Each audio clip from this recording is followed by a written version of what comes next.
Farm or fail: how rural families survived the Great Depression.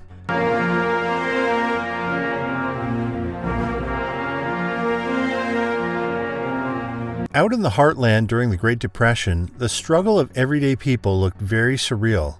Many people were fighting just to keep their jobs, but rural families were facing a much harsher threat.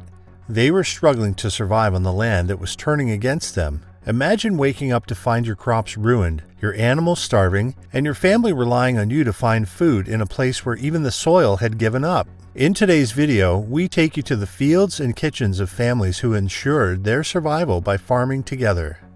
The collapse of the farms. By 1932, the economic devastation was almost unimaginable. Around 25% of the American workforce was unemployed, and that made up over 15 million people. But for farmers, the collapse was about losing everything, not just some 9-to-5 role. Farmers had already been suffering even before the crash. As early as the 1920s, overproduction had driven prices down. But when the Great Depression hit, the bottom fell out. The average farm income dropped by half. A bushel of wheat that once brought $1 now sold for 15 cents. Banks foreclosed on farmland. Much of the farmers' equipment was repossessed. Farmers couldn't afford to plant. Many were forced to leave Texas in search of better farmland. Those who remained, however, received help from the federal government. Farmers couldn't afford to plant, harvest, or even feed their families. And then came nature's cruelest blow, the Dust Bowl. Growing in size and power, a monster is created. The dust is lifted up to 10,000 feet. Beginning in 1930, drought settled over the Great Plains. Years of poor farming techniques had stripped the soil of its moisture and its roots. When the wind came, it carried entire fields into the sky. Black blizzards blanketed towns, choked cattle, and buried homes. Some dust storms were so massive they traveled hundreds of miles and turned day into night. For rural families, this became a complete collapse of their way of life: adapt or go hungry. In the wake of this terrible disaster, work was no longer limited to fields only. Rural families got to work everywhere: their kitchens, backyards, and out there with the communities. With the market in shambles, farmers could no longer depend on monoculture crops like wheat or cotton. Those who survived diversified their fields smartly. They planted small plots of beans, potatoes, corn, sorghum, and squash. These were the foods they could eat themselves or use for barter. They learned to rotate the crops to avoid exhausting what little nutrients were left in the soil, and many returned to traditional farming knowledge passed down through the generations. Subsistence farming became the rule. Every crop had a purpose, and every inch of land had to earn its keep. Families no longer farmed to sell, they farmed to survive the winter. All of this brought a major shift in the way the rural economy worked.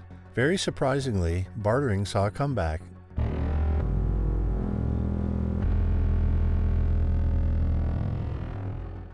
As many stores closed and cash was scarce in families, communities started to barter crops and other goods.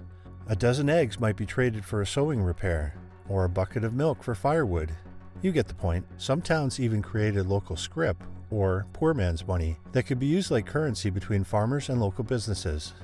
Neighbors leaned on one another. They shared tools, seeds, and labor. It wasn't uncommon for a group of farmers to gather and help harvest each other's fields, especially if one family had fallen ill or lost their draft animals. And during canning season, some communities formed co-ops, where families processed food together to make the most of every harvest. The goal of the rural economy shifted from gaining independence to becoming interdependent. Shocking survival techniques. Extreme times called for extreme measures, and this was reflected in the survival strategies of rural families. When store shelves were empty and crops failed, these families found other ways to put food on the table. Each year they saved the best seeds from the strongest plants: tomatoes, beans, melons, okra, and corn. Seeds were dried, sorted, and stored with care, and they often became one of a family's most valuable possessions. Sharing or trading seeds became a community lifeline. Canning became just as precious as bartering at that time. Families preserved tomatoes, green beans, peaches, apples, pickles, and more in rows of glass jars lined up in dark root cellars. Canning days were often hot and long, but they gave families the security of knowing they'd eat even in the dead of winter. Even yards became farmland. Victory gardens grew in front lawns, alleys, and abandoned lots, long before they actually earned that name in World War II. We can grow food for victory in our own backyards, and even in vacant lots, where perhaps only weeds flourished before. Families grew turnips, beets, onions, carrots, cabbage, radishes, and more. Every meal came with pride because it came from their own ground. As this was a whole family affair, the kids were getting skilled at everyday farm work too. They could be seen carrying water in tin buckets and weeding out the plants in the gardens. They had also learned to spot the difference between good beans and insect-eaten ones. If a family had livestock, those animals had to serve multiple purposes. For example, a chicken wasn't just meat to be eaten, it was a source of eggs, feathers for pillows, and even pest control. Similarly, a pig meant lard, bacon, bristles for brushes, and leather from its hide. A cow gave milk, manure for crops, and then eventually meat. Animals were fed scraps and garden waste. Nothing was thrown away. Even bones were boiled twice for broth and used in tools or crafts. Resilience was a whole family effort. In these times, no one could afford to sit idle. Everyone worked. Fathers and older sons plowed, planted, and repaired machinery. Mothers took up baking, canning, gardening, and mending clothes. Even toddlers helped in feeding chickens or picking peas. Tasks were divided based on need, not age or gender. Even the smallest hands had a role. If they could carry a basket or sweep a floor, they were given something helpful to do. Kids helped with farming, took care of gardens, and watched over animals. Some did chores for neighbors in exchange for coins or food. Many walked long distances to get water, collect firewood, or carried supplies in horse carts. Others worked as fruit pickers, errand runners, or message carriers. They knew their families needed them. Grandparents taught useful skills like how to preserve eggs, use herbs for sickness, and make soup stretch by adding dumplings. Often 3 or 4 generations lived together. They shared money, land, tools, and work. Family was everything. It meant strength and survival. Nothing was wasted back then. Food scraps fed animals or went into compost. Old clothes were turned into quilts. Broken things were fixed over and over. Flour sacks became dresses, and tin cans became toys or lanterns. People used what they had and made it last. The mental toll and ultimate triumph. Physical hardship was one thing, but mental and emotional survival was something else entirely. Communities pulled together in remarkable ways. Churches held potlucks, not for celebration, but to make sure everyone got at least one good meal.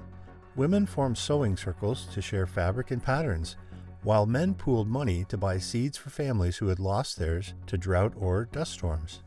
Neighbors looked out for one another. If one child had shoes and another one didn't, sometimes those shoes were simply handed over. Every day brought new challenges, and survival meant finding creative solutions. When there was no coal to heat a room, people burned dry corn cobs or made bricks from straw and manure. If a rain barrel leaked, they patched it with rubber from old tires. A torn coat might be mended with fabric pulled from an old pillow. In this world, it wasn't strength that got you through, it was resourcefulness. There were tears, fears, and hunger. But there was also laughter, storytelling, and a deep, stubborn hope. Families held on to small joys, a song on the radio or a pie made from foraged berries. The most popular form of entertainment in the 1930s was a radio. Or a crop that finally grew after months of failure. Children grew up fast, but in the process, they learned values that still matter today: grit, gratitude, and grace under pressure. The rural families of the Great Depression teach us how to adapt and rebuild, even when the world seems to fall apart around us. If their journeys inspired you, make sure to like, subscribe, and join us as we keep uncovering the hidden human stories of America's past. Because history isn't just about lost stuff, it's about what people find in themselves when they had nothing else. Thanks for watching.